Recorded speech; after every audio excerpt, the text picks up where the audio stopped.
بسم الله الرحمن الرحیم. نن زموږ د طریقة العصریه د اولې حصې سبق نمبر 170 دی، 170 نمبر سبق هم دی، او الدرس الحادي والاربعون 140 نمبر درس. په نن درس کې به انشاءالله موږ د مفرداتو املا هم کو او ورسره به د جملو املا هم کو. نو د مفردات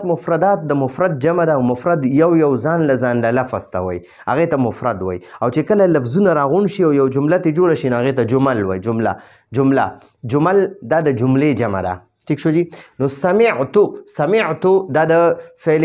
ماضي واحد متکلم صیغه ده. سمعتو معنی ده ما واورېدو.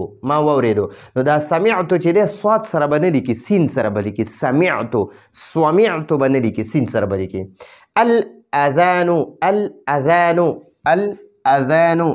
په دې ال کې چې دی که نه، ال کې دا اول نمبر حمزه چې دی دا حمزه وصلی دی. دې نه مخکې درس کې مونږ د حمزه وصلی او د حمزه قطعی مکمل تفصیلی بحث وکړو. نو دې کې دا اول نمبر حمزه چې دی دا حمزه وصلی دی، او د دې اذان دا حمزه چې دی که نه دا حمزه قطعی دی. اول چې دی ال د دې ال دا حمزه چې دی ما چې دا ګول کرخه تاو کړه، نو دا حمزه وصلی دی. د ده نه مخکې که بل حرکت والا حرف راشي که نه، نو د دې حمزه د حرکت په نه ویلی کېږي. ټیک شوه. او دا بل اذان چې دی که نه، د دې اذان دا حمزه چې دی دا حمزه قطعی دی، دا لازمی دی. حمزه قطعی معنی ده لازمی حمزه، چې د ده نه مخکې حرکت والا حرف راشي او که رانه شي دا حمزه به ویلی کېږي، د ده حرکت به ویلی کېږي. او حمزه وصلی چې د ده نه مخکې حرکت والا حرف راشي نو د ده حرکت په نه ویلی کېږي. د دې حمزه د حرکت په ختم شي، دا به د الف شکل کې پاتې شي، او د ده نه مخکې چې دی یعنی دا به د الف شکل کې پاتې شي، او د ده نه مخکې حرف سره به د لام ملو شي. نو الاذان معنی د اذان، چې کوم اذان مونږ بانګ ورته وایو، بانګ یعنی بانګونه شروع شو یا اذانونه شروع شو، نو هغه اذان ته وایي. تکلمتو دا د فعل ماضي واحد متکلم صیغه ده. فعل ماضي واحد متکلم صیغه ده. ما خبره وکړه، تکلمتو ما خبرې وکړې یا ما خبره وکړه. تکلمتو یا ما اووي یا ما خبره وکړه. تکلمتو نو دا به د لام مشدد به وي او دا میم به ورسره ساکن وي. تکلم یتکلم، تکلم باب د تفاعل نه دی. او فکرتم دا د فعل ماضي واحد متکلم صیغه ده. ما سوچ وکړو، فکرتو. نو اکثر خلک دا پی سره لیکي، دریو نقطو والا پی سره. نو په عربی کې ګوره پی نشته، دریو نقطو والا پی نشته. دا فا د فا ادا به څنګه کې د بره غاښونه چې دي دا به د لاندې شونډې په دې لمده حصه باندې کېدي. فا نو دا فا ادا کېږي. فکرتو به نه وایي، دا فکرتو دی. نشیطون چې دی دا معنی ده چست. او فکرتو معنی ده ما سوچ وکړو، دا د فعل ماضي واحد متکلم صیغه ده. نشیطون دا اسم دی، تنوین دی، په د اسم علامت تنوین هم دی. نو نشیطون دا به طوا سره لیکي، تا سره به نه لیکي، دا به نشیطون به نه لیکي، داسې نشیطون به نه وي. نشیطون داسې غلط دی، بلکې د طوا سره ویلی کېږي نشیطون. ټیک شوه. املا ویم دی ته چې موږ یو حرف صحیح ولیکو، صحیح ادا کو. یصلی معنی ده منځ کول. یصلی دا د فعل مضارع واحد مذکر صیغه ده. فعل مضارع واحد مذکر صیغه ده. یصلی نو صاد سره به لیکي، سین سره به نه لیکي. یصلی به نه لیکي، سین سره به نه لیکي. یصلی به نه، یصلی صاد سره به لیکي. یصلی هغه منځ کوي. یصلی هغه منځ کوي. یتلو طوا سره به نه لیکي، بلکې تا سره به لیکي. یتلو معنی ده هغه تلاوت کوي. دا د فعل مضارع واحد مذکر صیغه ده.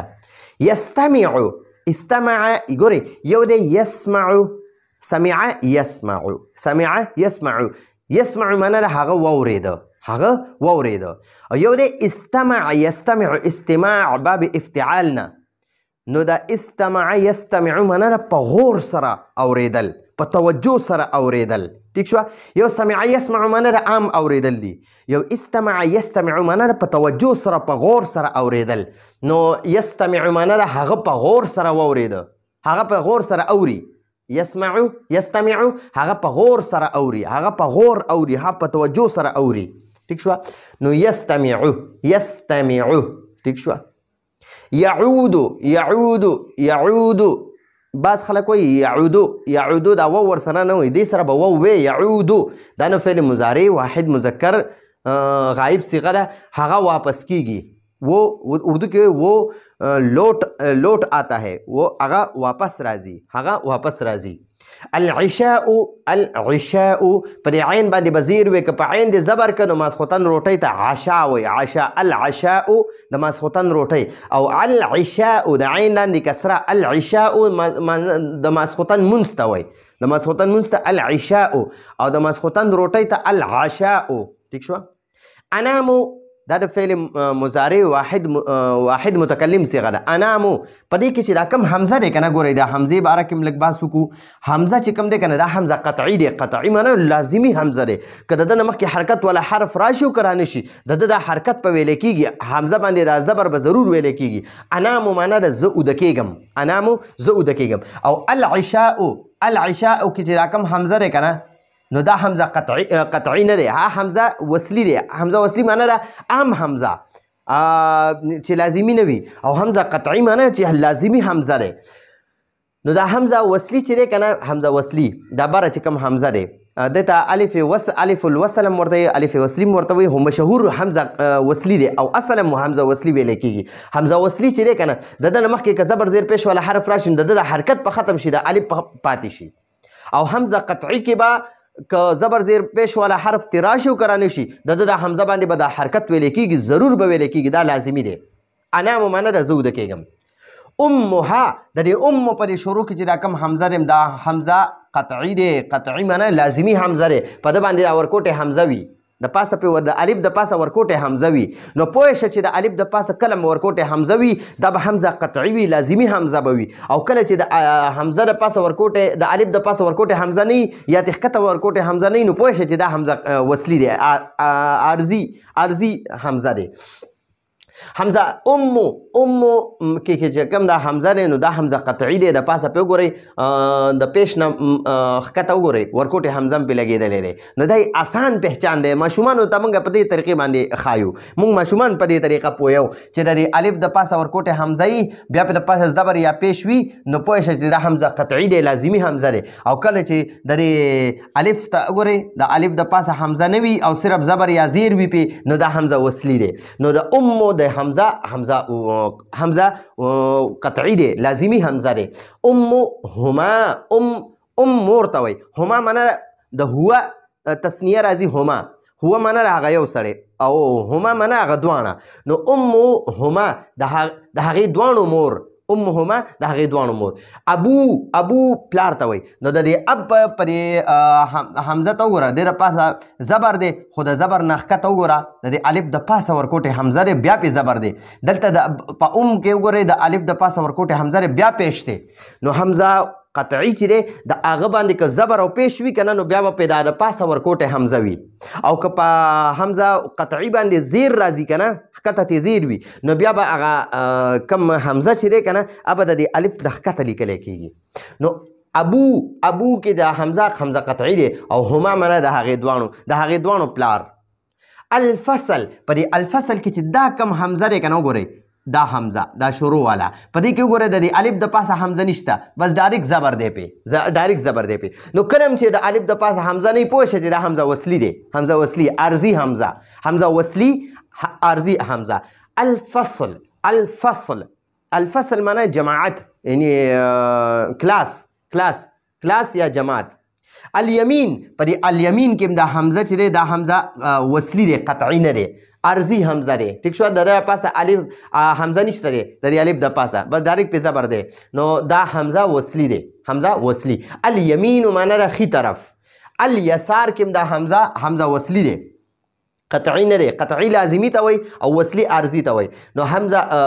وصلی چې دی الیسارو په شروع کې د حمزه وصلی دی او یسار ګس طرف ته وایي یلتفتون التفت یلتفتو معنی را توجه کول التفت یلتفتو معنی را یو خوا بل خوا کتل یا توجه کول نو یلتفتون دا د فعل مضارع جمع مذکر غایب صیغه ده یلتفتون ګوره یلتفتو یلتفتانی یلتفتون یلتفتو یلتفتانی یلتفتون نو دا د جمع مذکر غایب صیغه ده د فعل مضارع یلتفتون معنی هغوی متوجه کیږي هغه ټول سړي متوجه کیږي ها تذاکرون ذاکر یذاکر معنی را تکرار کول ٹھیک شو نو تذاکرون دا د جمع مذکر حاضر صیغه ده د فعل مضارع جمع مذکر حاضر صیغه ده تذاکرون معنی تاسو تکرار کوئ تاسو ټول سړي تکرار کوئ تذاکرون تاسو ټول سړي تکرار کوئ او په دې شروع کې د حمزه وګورئ دا حمزه قطعی دی نو د او په شروع کې حمزه قطعی دی قطعی به موږ د څه نه پیژنو چې د الف د پاسه ورکوټې حمزه وي د الف د پاسه که په دې حمزه باندې زبر وي که نه نو بیا به د دې حمزه د دې الف د پاسه ورکوټې حمزه وي بیا به د پاسه زبر وي نو او معنی ده یا او معنی سره یا الا ته وګورئ الا باندې د حمزه باندې ښکته زیر دی که نه نو د دې الف نه ښکته موږ ورکوټې حمزه لګولې بیا هم پې زیر لګولی دی نو دې نه معلومه شوه چې کله هم په دې حمزه قطعي باندې زبر یا پیش وي نو د دې الف د پاسه به ورکوټې حمزه وي او کله چې په دې حمزه قطعي باندې زیر وي نو بیا به د دې الف نه ښکته ورکوټې حمزه راځي ټیک شوه الا معنی ده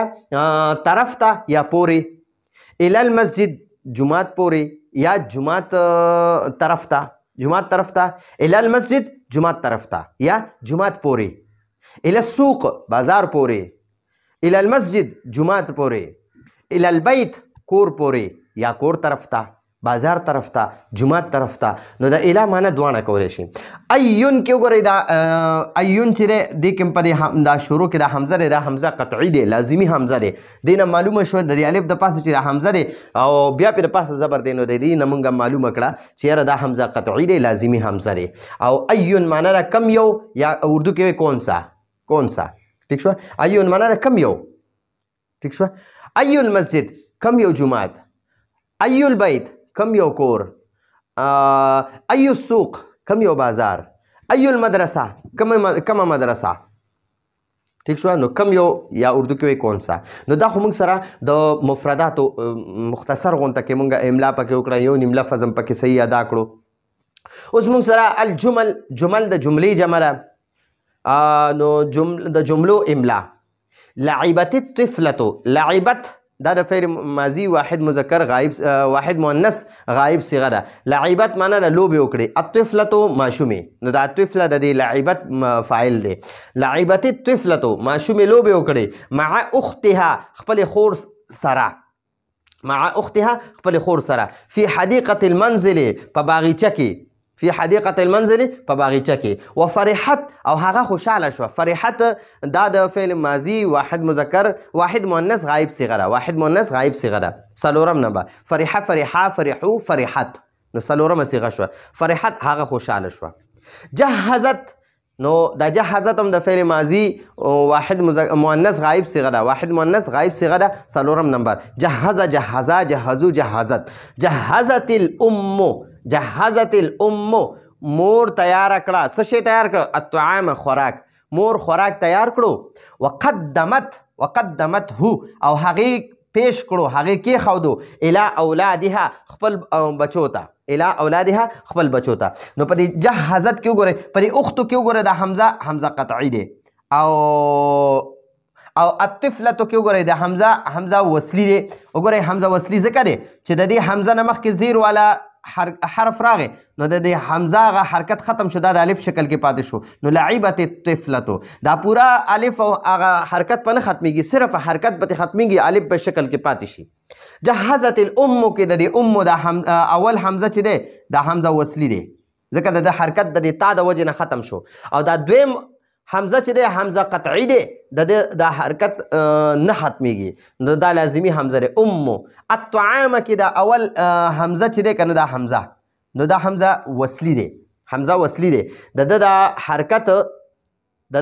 د دې میم د ضمې د وجې نه ختم شو نو دا الطعام به ویل الطعام به نه وی الطعام به وی وقدمته الا کې دا حمزه وګورئ دا حمزه قطعی دی د لاندې ورکوټه حمزه دی بیا د زیر دی اولاد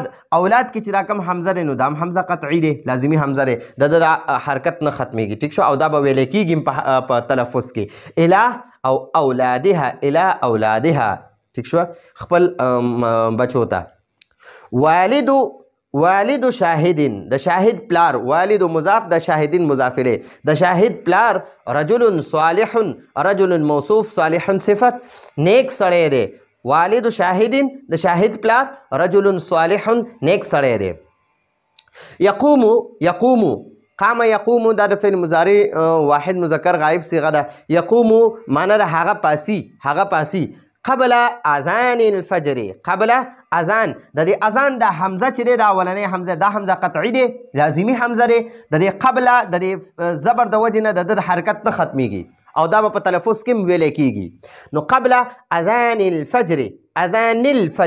دا اذان الفجر دی الفجر د دې الفجر د حمزه نه دی دا حمزه قطعی دی په تلفظ کې به دا نه ویل کیږي د حرکت د نون د زیر د وجې نه ختم شو نو اذان الفجر